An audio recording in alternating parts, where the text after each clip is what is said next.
ఒకని మార్గం అతనికి సరి అయినదిగానే కనిపించును. కరెక్ట్గానే ఉన్నది, అన్నీ కరెక్టేనా అనిపిస్తుంది, కానీ అంతం మరణమే కావచ్చు. దేవుడు నడిపిస్తే మనం మహిమలో చేర్చబడతాం, మనమే నడిస్తే మరణములోనికి. Do not walk according to your heart's counsel, rather walk in God's council.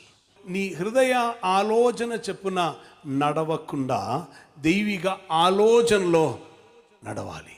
మనుషులకు వ్యత్యస్తమైన ఆలోచనలు కలుగుతూ ఉన్నది. ఒకరోజు అబ్రహాం గారికి సారాం ఒక ఆలోచన చెప్పారు. అందుకే జీవితకాలం మొత్తం ఇస్రాయిల్కి వ్యతిరేకమైన ఇస్మాయిల్ దొరికింది. ఇప్పుడు కూడా వారి యుద్ధం కంటిన్యూ అవుతుంది. ఏ రాంగ్ కౌన్సిల్, తప్పైనటువంటి ఆలోచన. హృదయం చెప్తున్న సొంత బుద్ధిలో వెళ్తే అది తీసుకుని వెళుతుంది మరణంలోనికి. We all need a wise counsel. జ్ఞానం కలిగిన ఒక ఆలోచన మనకు కావాలి.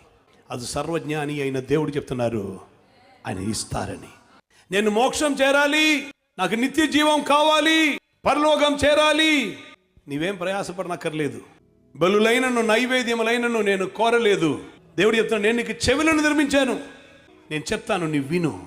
2 చెవులు దేవుడు నిర్మించి వినుటకు వేగిరపడమని, మాట్లాడటకు నిదానించమన్నారు. ఇంకొక వర్షన్ చూస్తే, నీవు నా చెవులను తెరచి ఉన్నావు.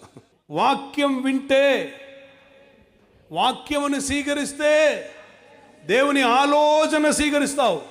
దేవుని ఆలోచన స్వీకరిస్తే నీ మహిమలో చేర్చబడతావు. దేవుడు ఇస్తున్న ఆలోచన ఉన్నది, కౌన్సిల్ ఆఫ్ గాడ్. మన బుద్ధిలో వస్తున్న ఆలోచన కానీ, మనుషులు ఇస్తున్న ఆలోచన కానీ మనల్ని సమస్యల్లోనికి, బాధలోనికి తీసుకుని వెళ్ళవచ్చు. అన్ని ఏరియాలో వెళ్ళి వైద్యులు విడిచిపెడితే చెప్తారు, ఇంకా దేవుడే శరణం.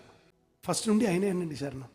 నా శరణము శైలము నీవేనయ్యా, ధన్యవా ధన్యవా యేసయ్యా, ధన్యవా